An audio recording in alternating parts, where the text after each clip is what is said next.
Você já se inscreveu no canal Espiritismo Cast? Não esqueça de ativar o sininho e todas as notificações. Assim te informaremos quando houver novos vídeos. E ajude a manter este trabalho voluntário, clicando em Seja Membro. Com isso você nos ajuda a produzir mais conteúdo sobre nossa rica doutrina, com a melhor qualidade técnica possível. E não se esqueça de clicar no like e compartilhar com seus amigos. Gratidão pela sua presença.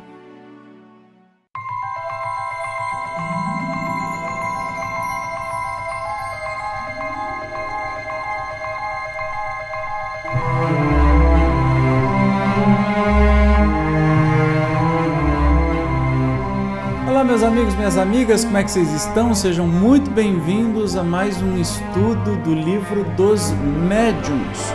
Nós estamos estudando neste capítulo sobre a pneumatografia ou escrita direta, e hoje especificamente vamos terminar o capítulo falando da pneumatofonia. Mas que trem deve ser esse, né? Vamos descobrir juntos, hoje, sem demora, agora, vamos embora! Dado que podem produzir ruídos e pancadas, os espíritos podem igualmente fazer se ouçam gritos de toda a espécie e sons vocais que imitam a voz humana, assim ao nosso lado, como nos ares. A este fenômeno é que damos o nome de pneumatofonia. Pelo que sabemos da natureza dos espíritos, podemos supor que dentre eles, alguns, de ordem inferior, se iludem e julgam falar como quando vivos. Aí dá a referência da Revista Espírita em fevereiro de 1858, história da aparição de Mademoiselle Clairon. Olha que interessante, então pneumatofonia é similar, né? Pneumato,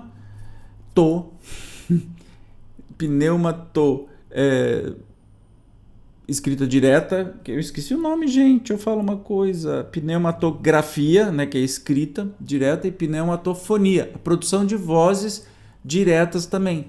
Como é que esse fenômeno acontece? A gente já teve uma pista, é por espíritos mais inferiores que acreditam que continuam falando e que as pessoas continuam ouvindo. E se tiver um médium de efeito físico, vai ouvir mesmo. Devemos, entretanto, preservar-nos de tomar por vozes ocultas todos os sons que não tenham causa conhecida, ou simples zumbidos, e, sobretudo, de dar o menor crédito à crença vulgar de que, quando o ouvido nos zune, é que em alguma parte estão falando de nós. Aliás, nenhuma significação tem esses zunidos, cuja causa é puramente fisiológica. Ao passo que os sons pneumatofônicos exprimem pensamentos, e nisso está o que nos faz reconhecer que são devidos a uma causa inteligente e não acidental. Pode-se estabelecer, como princípio, que os efeitos notoriamente inteligentes são os únicos capazes de atestar a intervenção dos espíritos. Quanto aos outros, há pelo menos 100 probabilidades contra uma de serem oriundos de causas fortuitas. Olha que interessante. Sabe aquele zumbido no ouvido que te dá de vez em quando? Você fala assim,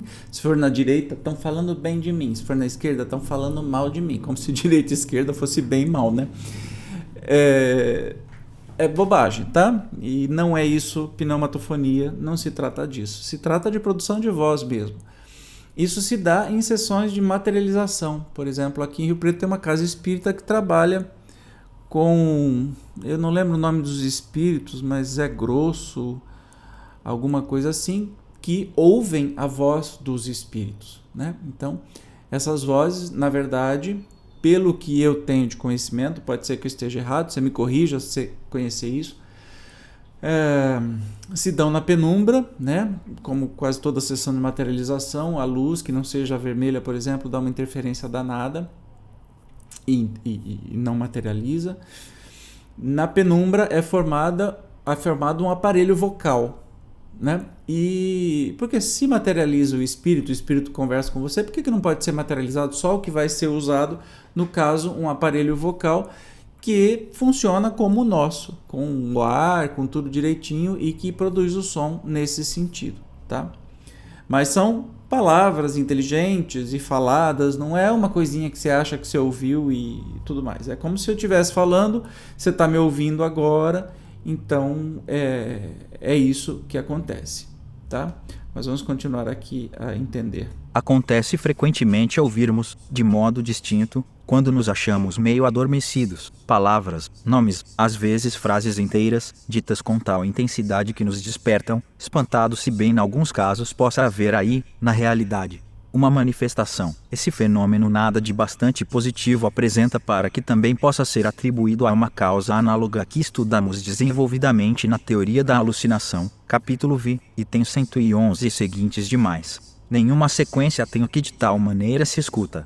O mesmo, no entanto, não acontece quando se está inteiramente acordado, porque, então, se há um espírito que se faz ouvir, quase sempre se podem trocar ideias com ele e travar uma conversação regular.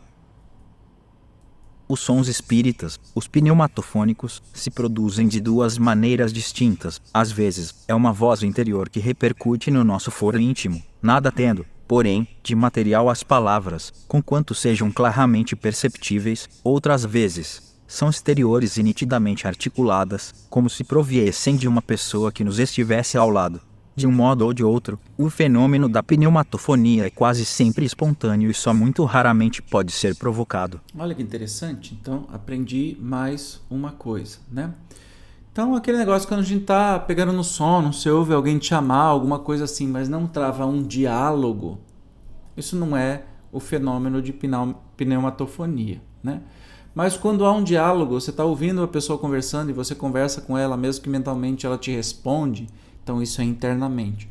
Ou a voz surge externamente, aí sim se trata do fenômeno da pneumatofonia. Bacana, né? Mais uma para nossa enciclopédia mentálica. Tá bom? Hoje foi curtinho nosso encontro. No próximo nós vamos falar sobre a psicografia. Olha que legal, algo muito mais comum para a gente. Você não vai perder, né? Eu te espero. Até lá. Tchau.